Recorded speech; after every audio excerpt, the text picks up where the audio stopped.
So for patients with heart failure, the ultimate goal is to get them onto the correct guideline-directed medical therapy. And ultimately, we want to titrate those agents to target doses because we know that that helps reduce morbidity and mortality. Now, we're not going to keep the patient in the hospital until they're on these maximally tolerated doses. And often that's deferred to the outpatient management.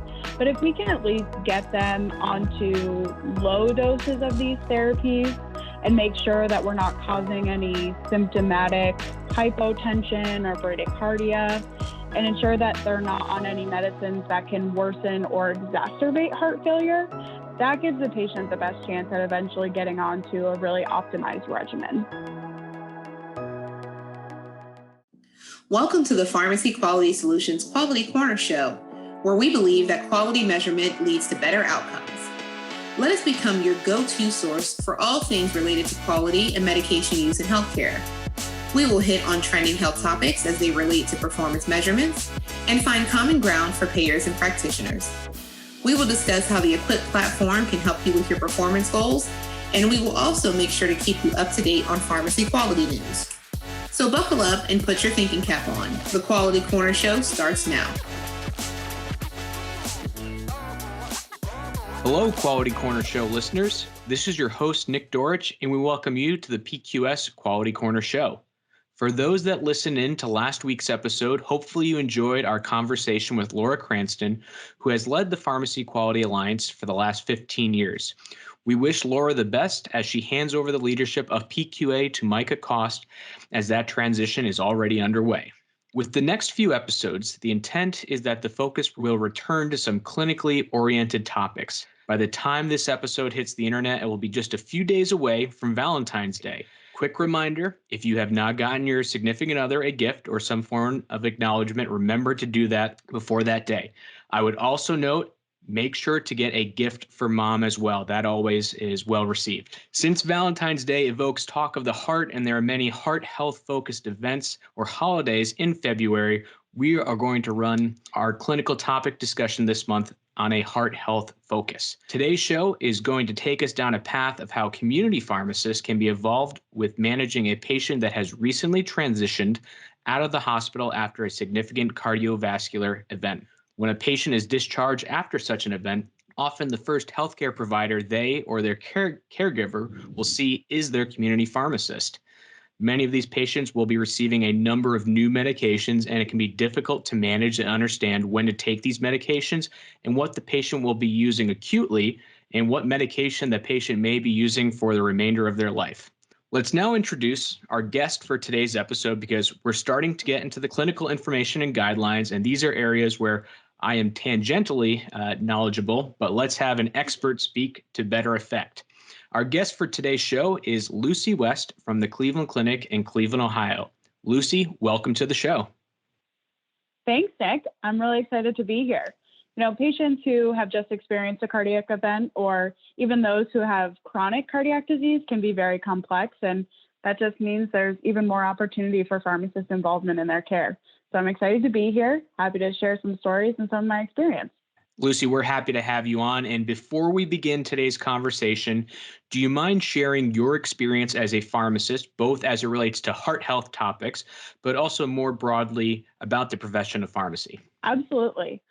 I'm sure I'm not the only one who had a late night in the library during pharmacy school and thought to themselves, did I make the right decision? But I can honestly say now that I do love being a pharmacist and being a member of this profession. My experiences as a student pharmacist is truly what shaped me as the pharmacist I am today. My involvement specifically with APHA lit a fire within me to advocate not only for our patients and our communities, but for our profession at large.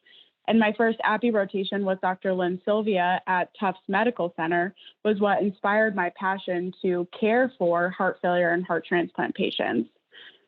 Throughout all my experiences, there has definitely been a common theme, and there was a physician I recently was working with at the Cleveland Clinic who described it perfectly. He said, you have to decide, are you going to be the farmer or are you going to be the rose? Will you be the person who puts in the work no matter what the task is, cultivates experiences and sustainability for generations to come? Or will you be the rose, which can bring a lot of people joy, but as he described it, is just there to look pretty? Perhaps it's actually because I grew up on a farm, but I like to think of myself as a farmer. It's what I think about when I wake up every morning and go to my job as a heart failure and heart transplant pharmacist. It's what I think about when I'm engaging in professional and community service. And it's what I think about when I write or edit for the blog that I also work on.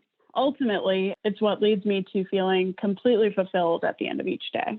Lucy, it sounds that much like a farmer, you're starting work when the sun comes up and you're not finishing until the sun goes down. So I guess some old habits or family habits may die hard there.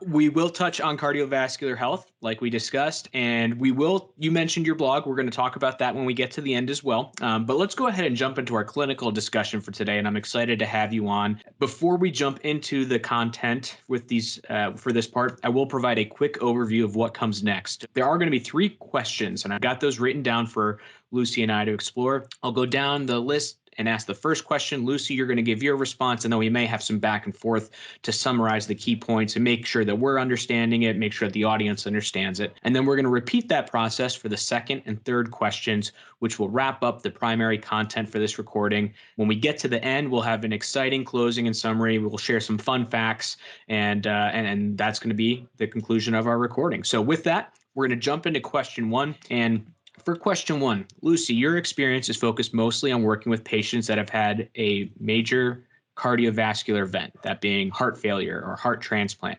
Before we can jump into the patient being discharged and the transition of care, we need to talk about how the patient originally presents in the hospital or health system and how that patient is being managed. So let's start with that clinical overview.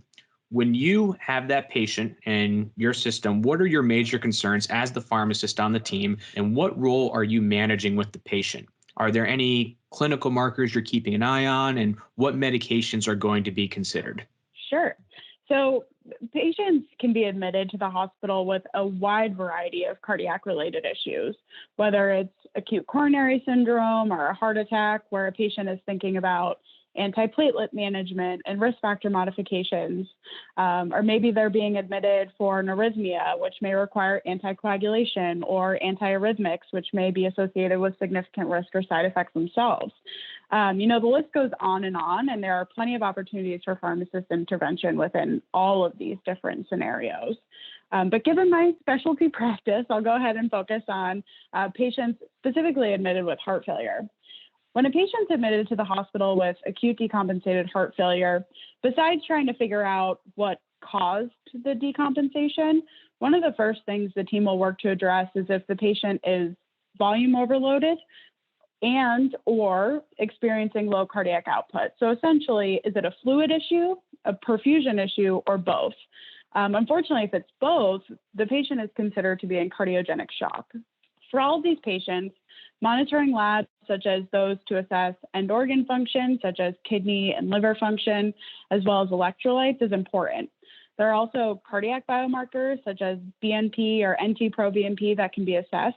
If the patient is volume overloaded, first-line treatment is definitely going to be intravenous diuretics, so trying to get as much of that fluid off as we can. Utilizing intravenous vasodilators such as nitroprusside can also help. If the patient's having low cardiac output, it depends on their blood pressure. So if their blood pressure is adequate, they may benefit from IV vasodilators such as nitroprusside again. But if their blood pressure is low, the patient may require vasopressors or inotropes. This would be like dobutamine or milrinone. Once the patient's stabilized, the team will work to transition these IV agents over to oral agents, which should include guideline-directed medical therapies. These are things like ACE inhibitors or ARNIs, which is sacubitril valsartan, our brand name, Entresto. This is going to be thinking about our beta blockers, specifically those used in heart failure, such as metoprolol succinate, carvedilol, bisoprolol, as well as aldosterone antagonists, and now also SGLT2 inhibitors.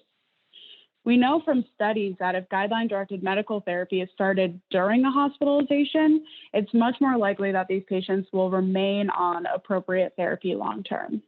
Additionally, patients with heart failure often have many comorbidities. So simultaneously, as the pharmacist on the team, I'm prioritizing medication reconciliation and ensuring that any agents that the patient was on prior to admission are restarted at appropriate doses based on end organ function and any new drug-drug interactions that may be present, as well as thinking about how we're going to administer these agents. So if a patient's intubated, can we give the agent? Should we hold off on it? Or do we have to switch them over to an oral formulation? We also have to take into consideration what agents are on our hospital formularies and if we need to interchange any of the patient's home meds for our preferred agents.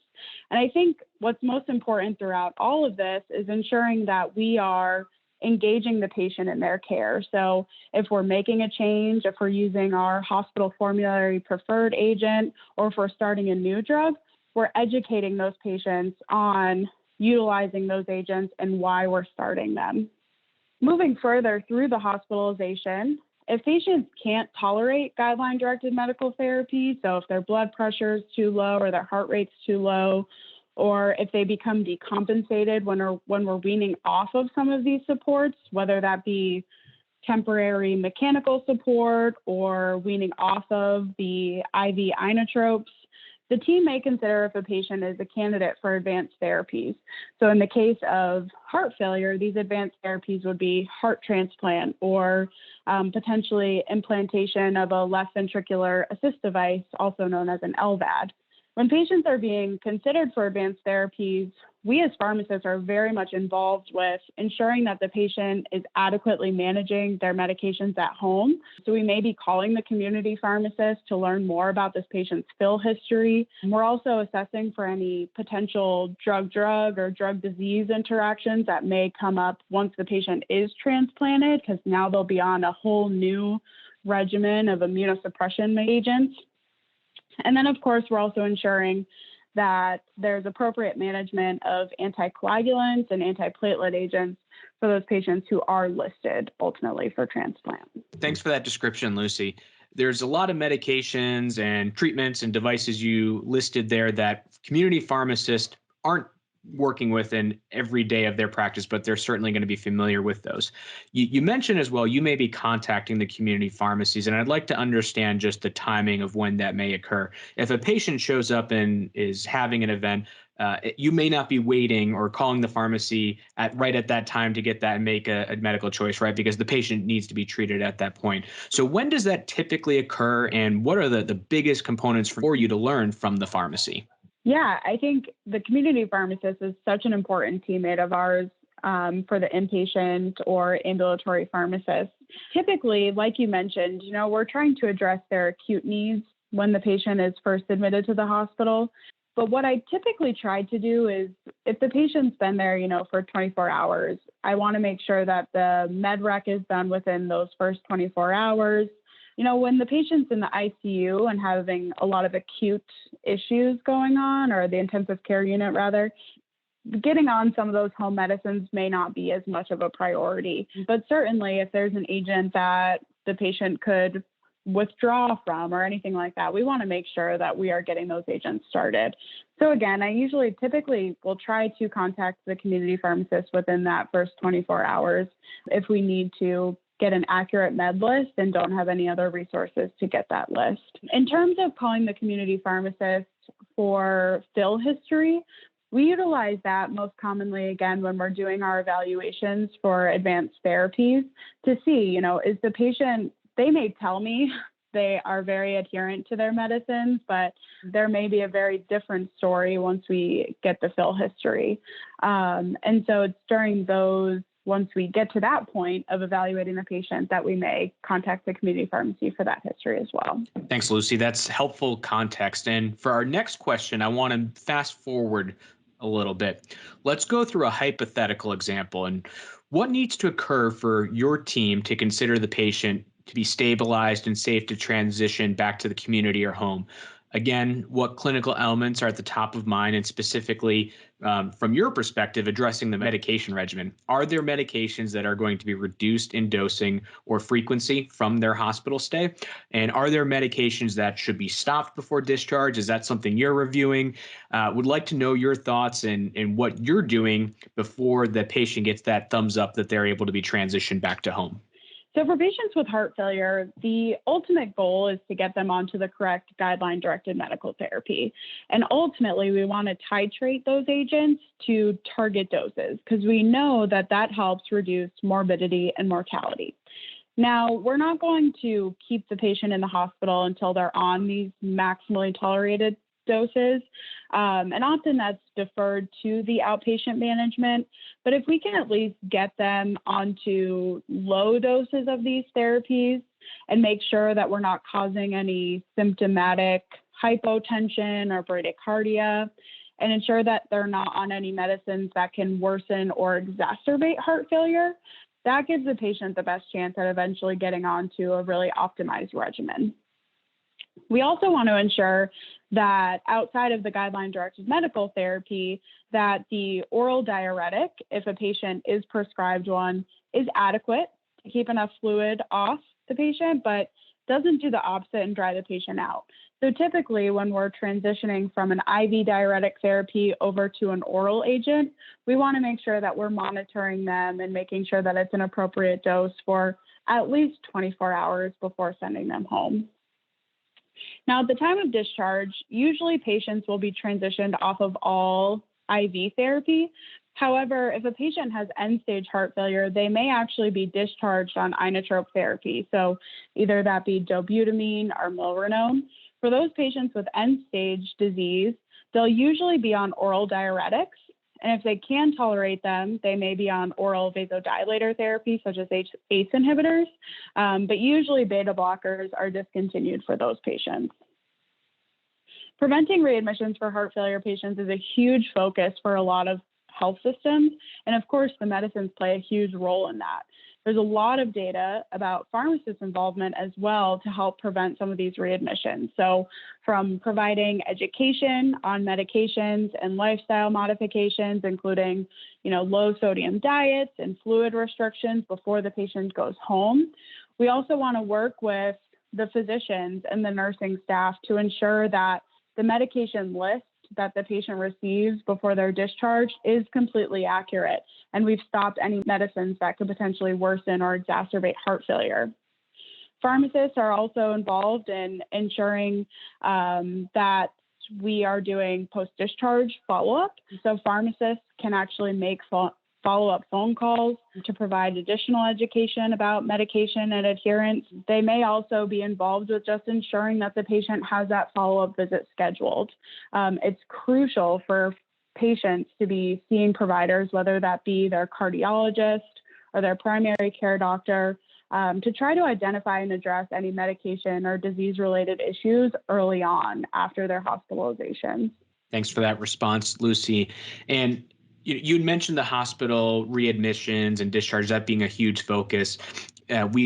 For community pharmacists, there's always an intention for quality measures, and that's really the same in a hospital setting. When you're treating patients, that's not something you're right away referring to. What are your rates for readmissions and how to improve those parts of it? So just curious, going a little bit of a tangent here, how does that play in? I mean, is there a quality improvement process that the team looks at over a quarterly or, multi, time a year type of basis so that you are understanding where there are gaps for patients and why they're being readmitted? I'm just curious to get your thoughts on how that's done in a hospital setting. Absolutely. So we have a multidisciplinary team at the Cleveland Clinic that's actively assessing heart failure readmission rates. We have a meeting once a month to look at those patients who are discharged specifically from our heart center. But we also have a group that's looking at our readmission rates across our entire enterprise and health system. As you mentioned, it's a huge focus, and it does require a multidisciplinary team. The pharmacists are involved with the medications and ensuring that the patients have the correct medications at the time of discharge and having that follow-up and ensuring they're on the correct medicines. and providing education to the patient on these medicines, but it's our nursing staff who are there with the patient every single day, who are doing a lot more of the education about diet and lifestyle, what to look out for when they do go home. If your weight increases by 3 pounds in a day or 5 pounds in a week, you may need some more diuretics. So whether they've already given you the instructions to increase your dose, or maybe you need to call your doctor. So it's really a multidisciplinary team that's looking at this. And I think, again, like you said, the community pharmacists are looking at these different quality metrics as well and ensuring that they're playing their role in helping these patients in their care. This comment may be too on the nose, Lucy, but your mention of monthly meetings to improve quality, that really warms my heart. And that's what we are here to talk about, and what you're doing, what pharmacists can do to help improve quality. It is a continuous process, and what your description there really speaks to that kind of commitment for that. We'll now go to our third question, and this is where we're going to turn our focus solely to that community pharmacist aspect. So pretend, Lucy, that I'm the community pharmacist for a patient that was discharged today from a bout at the hospital due to a significant cardiovascular event. What are the details that I must know about this patient? What elements of medication use or adherence do I need to keep an eye on for the patient? And perhaps most importantly, what counseling points do I need to ensure that the patient and or their caregivers understand? Well, pharmacist Nick, I think the first thing that you need to do is ensure that you understand what medications were started, what medications were stopped, and what medications were changed. Unfortunately, we're not at a point where our electronic health records are all communicating with one another. So in the hospital, when we stop one medicine and transition to a new one, at your community pharmacy, you may still have, for an example, an active prescription for lisinopril and a new prescription for sacubitril valsartan or Entresto, which, if taken together, can potentially be very harmful to the patient. I would ask the patient, honestly, if you can review their discharge medication list with them. And if the medicines are discontinued, like if it says stop this medicine, those prescriptions should be made inactive. And I think there's also an opportunity here for you to re-educate the patient on ways to dispose of the medicines if they have them at home and are no longer taking them. Also, some of these medicines, for example, again, Entresto and spironolactone, can both increase serum creatinine and potassium. So if you see that a patient's on medicines that may have these additive effects, I'd recommend that you ensure the patient understands the importance of follow-up labs and ensuring that they're going to their follow-up appointments with the providers to monitor these medications. Of course, we cannot reinforce enough the importance of adherence to help keep these patients out of the hospital. So addressing barriers to adherence such as cost, understanding of their condition, maybe they just don't understand the importance of medicines to help keep them out of the hospital and help keep them living longer, or helping to address social barriers such as their ability to get to the pharmacy to obtain their medicines every month or every 90 days. All of these could have significant impact. Another aspect is if you notice that a patient's there picking up a prescription for Entresto or another cardiac med, but they're also purchasing an over-the-counter product that may worsen heart failure or increase blood pressure or heart rate, like NSAIDs or decongestants such as Sudafed or phenylephrine. Educating them on safer alternatives can help prevent worsening of their condition and potentially prevent a readmission. Another thing that I think we don't think of often, but patients may want to purchase home monitoring devices like blood pressure cuffs at the community pharmacy, especially now in this era of increased virtual care. We're often relying on the patient to monitor their blood pressure, heart rate, and weight daily at home. So ensuring the patient understands how to appropriately check their blood pressure, feet flat on the floor, sitting up straight, resting for a few minutes before they check it is all really important. And I think a really great opportunity for the community pharmacist to intervene. Blood pressure goals is, I think, something important to discuss because depending on age and comorbidities, usually we're targeting less than 130/80. But a lot of patients will also ask whoever's they're interacting with, which may be their community pharmacist, what blood pressure is too low. For patients with heart failure, we're blasting them with agents that can lower their blood pressure, but not necessarily for that indication, right? So we're using these neurohormonal blocking agents to help with heart function and reduce morbidity and mortality. So for these patients, we're going to give them as much drug as we possibly can. If their systolic blood pressure, though, is, 90s to 100s, their heart rate is low 60s, and they're feeling okay, like no dizziness or lightheadedness, that's actually great. And so I think an important point for our community pharmacists is knowing that blood pressure less than 130/80 is good. And for patients with heart failure, having lower blood pressures is actually even better. Even beyond the acute transition phase, collaboration between the community pharmacist and the ambulatory team is also very, very important. As mentioned previously, the goal for these patients is to get them onto maximally tolerated guideline-directed medical therapy. So we may be switching or titrating medicines for these patients every 2 to 4 weeks. In the community pharmacy, if you see new doses of medicines, it would be great to discuss this with the patient. So hopefully the ambulatory provider, whether it be the physician or a pharmacist, is educating the patient on stopping that old dose and starting the new dose and what needs to be done in terms of monitoring. But it never hurts for the community pharmacist to reinforce this information with the patient and their caregiver again.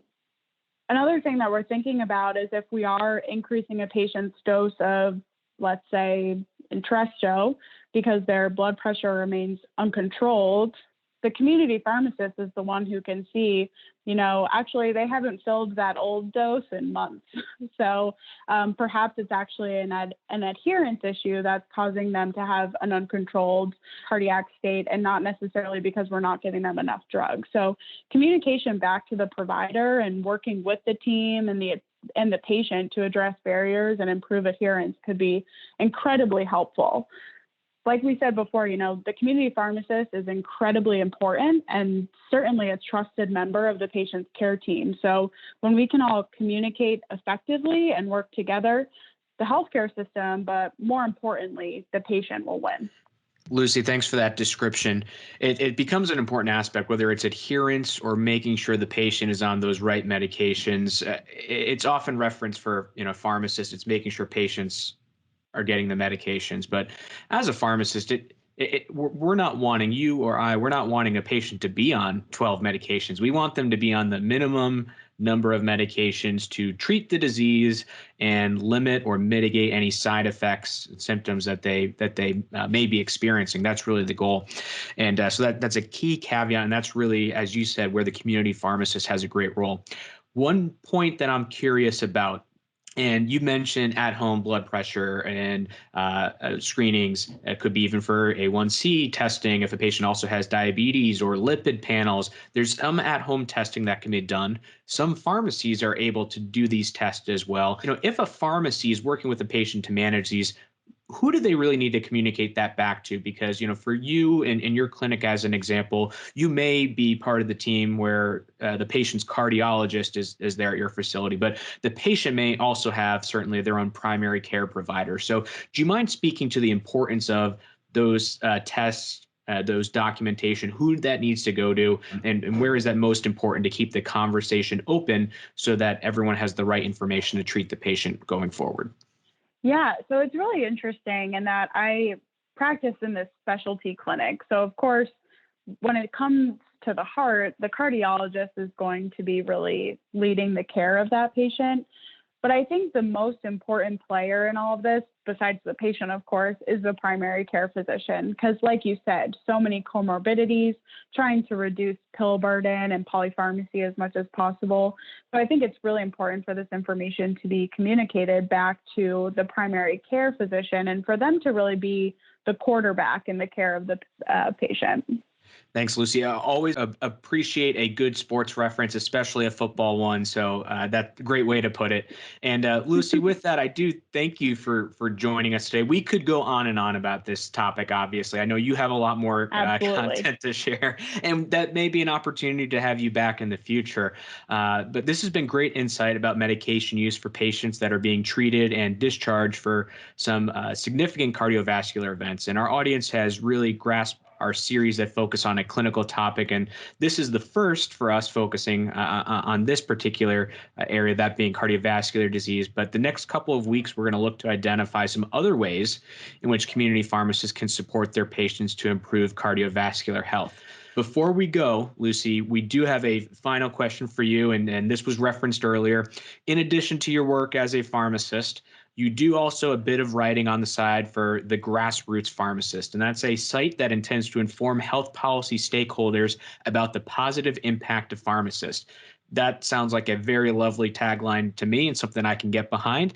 I hope I've correctly identified and explained that group, but I would like to have you provide I would like to provide you with the opportunity to share why pharmacists need to be involved with advocacy efforts, including local efforts, efforts across the state, and of course, nationally. And if you want to reference some of the material on your site, would love to hear it. Absolutely. So I'm happy to talk about the Grassroots Pharmacist. This was a passion project that was started by my colleague and friend, Michael Murphy. When he asked me to come on board and help with the content creation and editing for the blog, it was an absolute no-brainer. As I mentioned previously, when I was a student, I was involved with APHA and served as the national president for the Academy of Student Pharmacists. It was during that time when we were engaging students in advocating for provider status by scheduling them with Hill visits when they were visiting Washington, D.C. for the Summer Leadership Institute. We would be encouraging them to write letters to their representatives or writing letters to the editor of their local newspaper. We even encouraged them to engage their patients to advocate on our behalf. So needless to say, all of this experience really showed me the value of advocacy and the importance of every individual's voice on the national, state, and local levels. The first step to engaging people in advocacy really is to educate them on the topics and show them why it's important for them to be an advocate. You know, the U.S. healthcare system has undergone a significant transformation, both in the way we deliver and pay for care, primarily because of the leaders who came before us and recognized the potential and advocated for change that would benefit our patients. Now, as new bills are introduced at the state and national levels, we see healthcare stakeholders actively engaging policymakers to ensure that their interests are represented. We believe that the profession of pharmacy has a significant role to play and needs to be a part of the evidence-based and patient-centered conversation. So the Grassroots Pharmacist emerged. We do hope that it will inspire action among our readers to transform health policy and ensure patient access to quality and affordable health care. The future holds so much opportunity for us as pharmacists, for our patients, and for our communities. We truly have the power to create positive change to improve patient care, not only today, but also for generations to come. All we have to do is advocate for it. So check it out, Grassroots Pharmacist, or grassrootsrph.com. Thanks, Lucy, for that description. I have to, as you went through that, it reminded me, one of our colleagues here at PQS always reminds us that it starts with why. And I think this serves as a great example for someone who is living their own personal why and in promoting the importance of advocacy. So I love to see that, love to hear how this has evolved for you as a pharmacist who's been involved, going back from your days as a student, but now actively as a practitioner. Now with that, folks may be interested in hearing more about the Grassroots Pharmacist, or they may be more interested in your work in the cardiology and cardiovascular space, Lucy. So if somebody does want to contact you for more information, is there a way they can reach you? Yeah, I'd be happy to chat with anyone who has any additional questions.